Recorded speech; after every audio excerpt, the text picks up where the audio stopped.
This afternoon, I would like to give to you this message I entitled Grace, the Believer's Wealth. Grace, the Believer's Wealth. You know, all wealth in this world are temporary.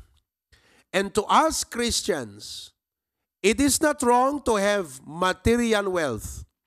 But as believers, our real wealth are not material things, but the grace of God. This wealth is inexhaustible. Hana maibos. This wealth is available. Amen. Hanga dete mapangkagumatang kat awan available. No. This wealth is available. And this wealth is accessible. To God be the glory. Let's put that together. Ha? Lagay nyo yan. This wealth is inexhaustible. Hindi nauubos. Kahit lahat tayo ay sabay-sabay na humingi ng bagay na ito, hindi siya mauubos. This wealth is, ano natin si Morning Bagak? Available. This wealth is available. Anytime, in any circumstance, this is available. And this wealth is accessible. Amen? We can access this because of the Lord Jesus Christ. Now, to give you, para ma-appreciate nyo, for example, kasi kunayo siguro kat grace, ana ti connection na ti biyag ko dito eh. Ana iti application na, how do I appreciate the grace of God in my life? For example, in Maui right now, in Lahaina, almost 2,500 buildings, homes, and structures have been devastated and destroyed. And many people whose lives are have been affected, no? They were affected by this. There is no assurance that they can still go back to a job. Their future, I don't know. Sabi nga dun sa aking nabasa na balita, it takes $5.5 billion to reconstruct the broken city or town of Lahaina. $5.5 billion. And that's not it all, because I believe it is more than that. Katukit kitaan nyo kakabsat, zero, almost nothing. Pero alam mo, ang sabi ko sa ating mga brethren, sabi ko sa kanila, you may not have a job to begin with anymore. You may not have a house to start all over again. You may not have resources to begin with. But I want you to know, you have the grace of God to start with. Ganyan po ang biyaya ng ating Panginoon. So, let us talk today about the grace, which is the believer's wealth. Let us explore the different ways that grace manifests in the lives of believers. How does grace manifest in the life of every believer? Would you like the grace of God to manifest in your life? Amen. Mom, listen to me. No adag bakasyon nga Hawaiano ditoy mahalatam. Halos amin nagbakasyon nga Hawaiano ditoy mahalatam. Apay ko nayo, number 1, angot. Maangot mo kakabsat ti agapot abroad. Agat Iris Spring. DJ angot ti bado na kakabsat, uray na bayag nga na-stack dita Hawaii, nabangbang lupela ng tekanlaba dito'y Pilipinas. Jack amuno apay. Sa bali kakabsat, angot. May kadwa nga pakalasinam ta Hawaiano no nagapot Hawaii kakabsat, jay sarita na. Ya? Mga ganon-ganon, di ba? Medyo agpidal nga Ilocano no ko eh. Alagatan na magkidi amin kakabsat. Ngam kaadwan na. Mailasim mulat ta nga naggapot Hawaii de, tata, di ba nagsarsarita na kakabsat ka talaga, hamo mailibak eh. Ha? Adalata ya. O, iya ko naman taga-abay mo. Hamukar karat yun, ha? Iya lang, iya. Ya! Ya! O, di ba? May ikatlo nga pagalasinam kakabsat, nga naggaput haway deta tao kakabsat, they jay langana. Jarwat na. Okay? Number 1, apo, nagbangbang nga kwentas kakabsat. Okay? Kwentas. Tapos, sing-sing nga apaunay kanya ka manut bayad na nga di jayang kakabsat. Malasin mo latan. Alahan na amin kasi kita bakasyon nga pasimple, di ba? Okay? But eventually, pag galing Hawaiian, mahalata mo pambira, Hawaiiano di jaya. Malasin mo kakabsat. So nga, in the same way, tisaludsudet kada kayo, malasin ba nga Kristiyano kayo? Hello? Malasin ba nga Kristiyano kayo? Amom, dahito i-share ko kada kay ita, digito'y ti manifestation wano pa kailasinam, ti maysa nga Kristiyano. Kasi ti Kristiyano kakabsat, at da parabor ti Apo nga agob-obog iti biyag na. Katno at da dayta nga parabor nga agob-obog iti biyag na, makitam iti manifestation kenkwana. No kasano nga ti Hawaiiano, awan dua-dua, mahalatam nga Hawaiiano, kastamot ta Kristiyano, nupudno, gaputang kunak manan, tipudno a Kristiyano, agob-obog ti parabor iti biyag na. Anada di gito'y nga manifestation, ti parabor ti Apo, ti biyag, ti maysa a Kristiyano. Ti umuna kakabsat nga pagilasinam, nga daytoy ket pudno a Kristiyano nga agob-obog ti parabor ti Apo ken kuana, makitam ken kuana daytoy sanctifying grace. Sanctifying grace. Ano daytoy sanctifying grace? The sanctifying grace, this is the grace that enables believers to grow in holiness. Daytoy jay parabor nga gapuking kuana, daytoy nga believer, agbalin ken agbiag nga nasantuan. At dakin kuana kakabsat, dagiti holy characteristics. Kababalin iti maysa nga nasantuan. To become more like Christ. Makitam ken kuana dagiti Christ-like traits and character. Agmanifest. So nga ti saludsudak iti dayti nga bigat. Number 1, da kayo dita kakabsat, ano guton nyo kadi nga Hawaiiano kayo lang? Ano guton nyo lang nga Hawaiiano kayo? Amen. Una yung kakabsat, mabaing kay pelang mo, agbibinayin tayo pelang, agpepeso lang, nga Hawaiiano kayo? Ano guton nyo lang nga Hawaiiano kayo kakabsat? Kuna digiti dadumagat hanak ka Hawaiiano, pastor, Awaiiano, taga-awayak di Hawaii, kunana. Uray pa'y taga-away ka, Hawaii lata taayam mo, Brother Darrell. Hawaiiano ka lata, Brother Darrell. Tata, no anugutan nyo nga Hawaiiano kayo, anugutan nyo ka di nga Kristiyano kayo. Amen. No anugutan nyo nga Kristiyano kayo kakabsat, makita matlang kadi kada kayo, dagiti kababalin tinasantuan, ken kababalin nga kasken Kristo ti biyagyo. Kasi no Hawaiiano ka kat nagawid ka, kat awam man lat bang ipakita nga Hawaiiano ka kakabsat, anak ko nada, no ka, dito ayan tayo ti Ilocano. Kuripo ta Hawaiiano, deta ko nada.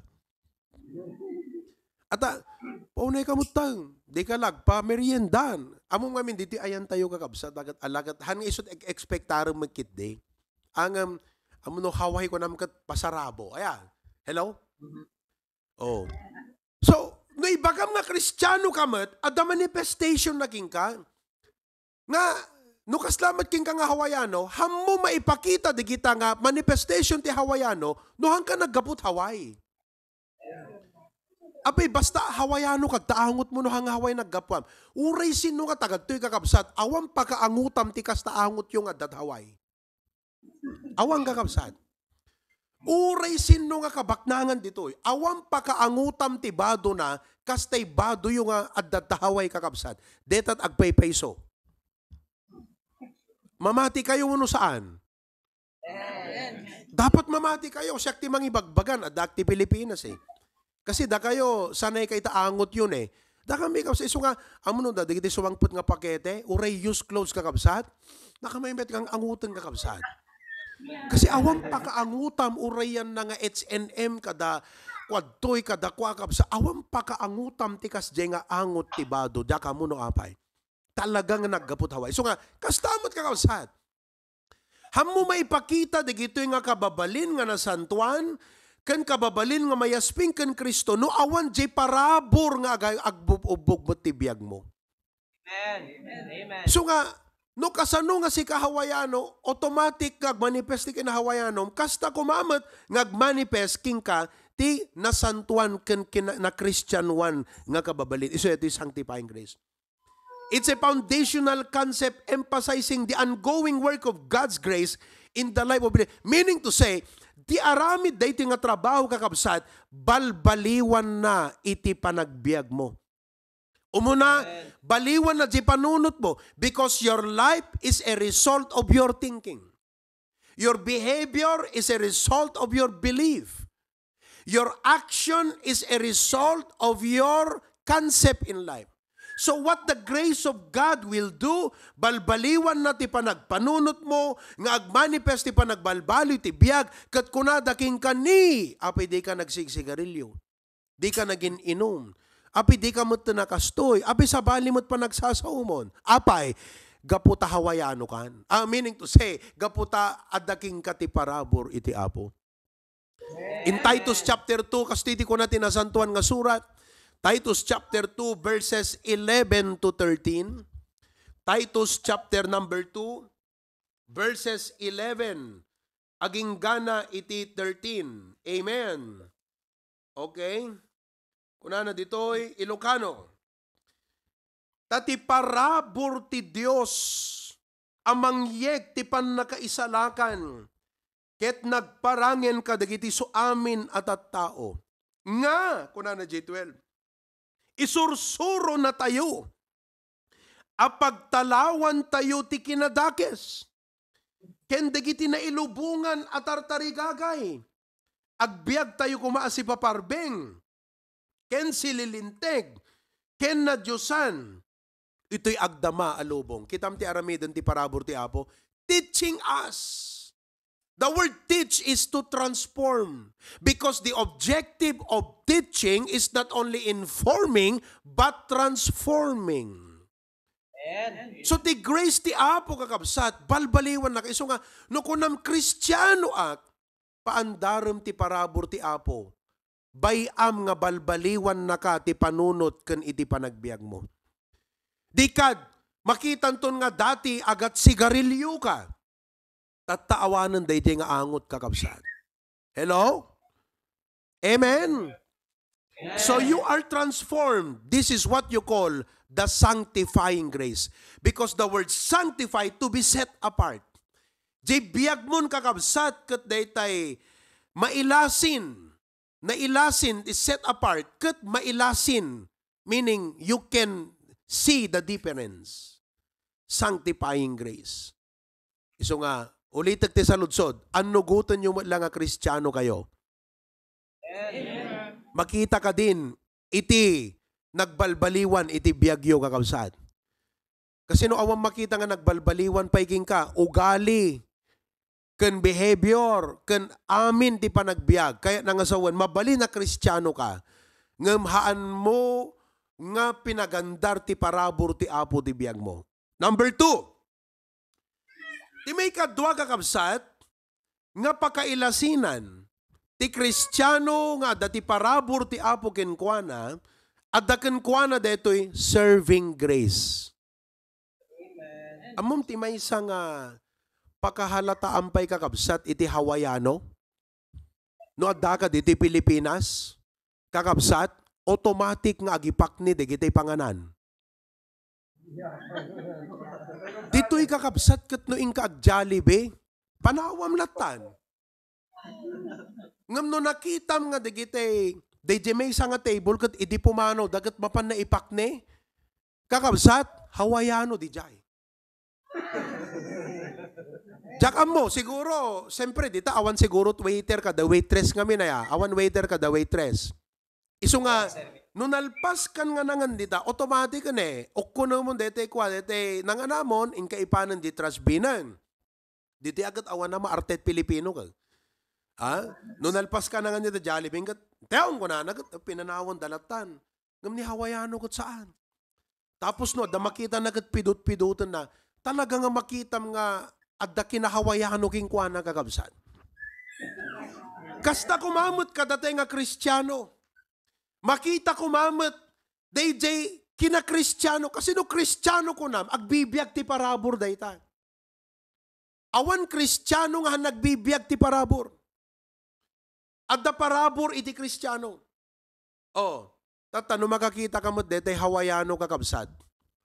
Nga napannangan, kat wara-wara kakabsat, kat dinamot impact ni, kunam no kwa, awan suru-suru na edang Hawaiano. Kastamot na Kristiyano. No umay makigimo ang kakabsat, agmamayo, aglalanday, agpapatay, di man la tumulong, anak ko nam, awan suru-suru na deta Kristiyano.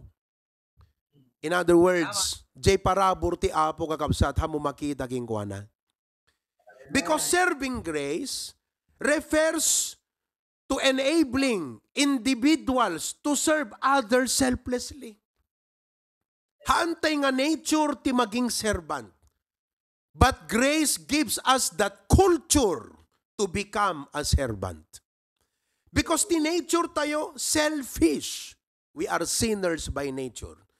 But the grace of God is able to develop in us a culture of being selfless. Meaning, hanlang at ibagina ti pampanunutan na. Imaykat kapilya nga sala tabagim ti pampanunutan. No diket pampanunutan ti padam nga Kristiyano. Iso nga no dakaabay mo nga bisita, hangka kumanga dete, sikape nga Kristiyano ti paka-Istambolan deta kaabay mo nga bisita. Uno deta new believer, nga kunanan to, nga mabinsir, kat pilawan na kat kunana, ni apay daytoy, nabayag sa nga miyembro to, yung kat apay kasto nga kasla papaanawad to'y kunana kakabsat. Amen? No dikat datay kumaamin, nang runa no nabaybayag tayon, hanat, of course longevity does not always guarantee maturity, but longevity means that you have learned more than those who are new. And if you have the grace of God in you, you should have matured in time. Amen. Serving grace is about using one's talents. Praise the Lord. Ipausar tayo, digiti nga talento, makitam day Kristiyano nga da parabor ti abo king kuana, isupay ti mang yu preser tay talent na kakabsat. Resources, isupay mang yu preser, anat maitulong ko, dito church tayo. Pastor, how can I help? Preacher Glenn, nangag ko nga mapan BHYC, digiti young people, how can I help? Amom di jay kakabsat, no imbagam deta, hanga si ka data kabsat. Jay parabor ti apo, day jay ti agan andarging ka. Isong I hope and I pray nga after this, hangking nga papahagingan kakabsat, nga iso talaga papanan na awang mabalin eh. I hope nga danto kadakiti mapan, Preacher Glenn, I am not deaf, I heard the BHYC, how can I help? Amen! Yeah. Amom ti Kristiyano kakabsat nga papaanawa, agin bebengeg, agin susulpeng kakabsat, kaslawan ng ngeg na. Parang walang narinig, mga kapatid. Parang walang nakita. So deti ti kunan ni Pastor John, agmamata nga bulag kunana. Parang walang nakita. Abay, kasi awan eh, jay grace ti apo. It's about using one's talent, resources, and time to help those in need. It focuses on how God's grace empowers believers. Paunay kan nga sagbayatan. Iso nga uri anagayam nga rason nga ibagbagata yung ay haan hangko kaya awan ti kwartak kastoy haan. Kasi ti parabor ti apo i-empower nagagayam kakabsat.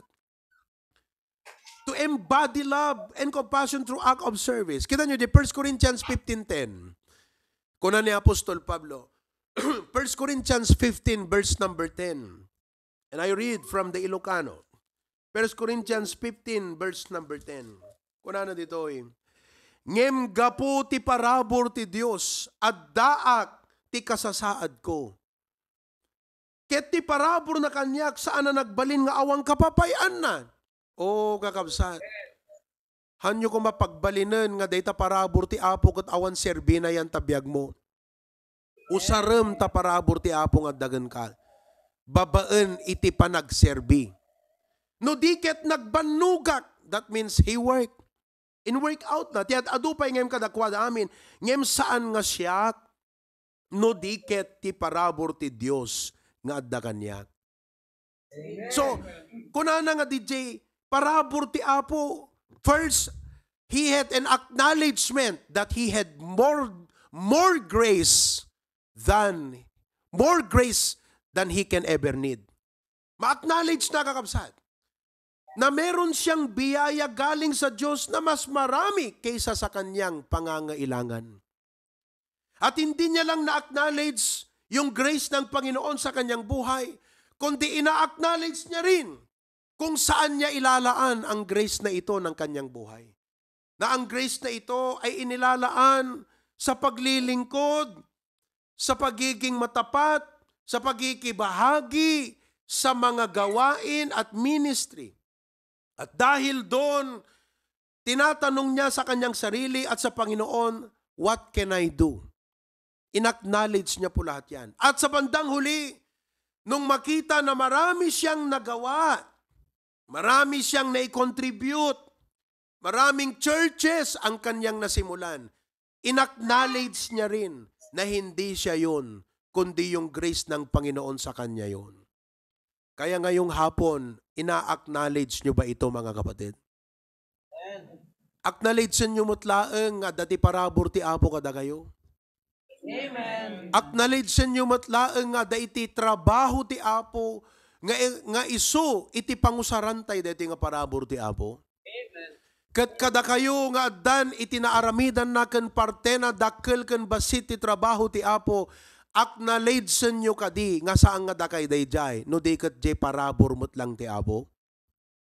Amen? Praise the Lord. Ituloy tayo ito maminsanan kakabsat. Amen. One. Agkararag tayo, Apo Diyos, thank you so much. I hope nga nanawag ka digidi kakabsat ita. Dayti kay papanan ti parabor. No kasano nga kaskadakwada, Hawaiano kat no umay dat Pilipinas, mahalata, makita, mangeg mo, Apo. Maangot mo nga Hawaiano talaga. Kastakam kumamot na Kristiyano, makita, maangot, mahalata, mabinsir, itilubong, marikna dagiti tao. Dayjay kina Kristiyano mi, babaan ti parabor mo ti biyag mi. We have learned today about sanctifying grace and serving grace.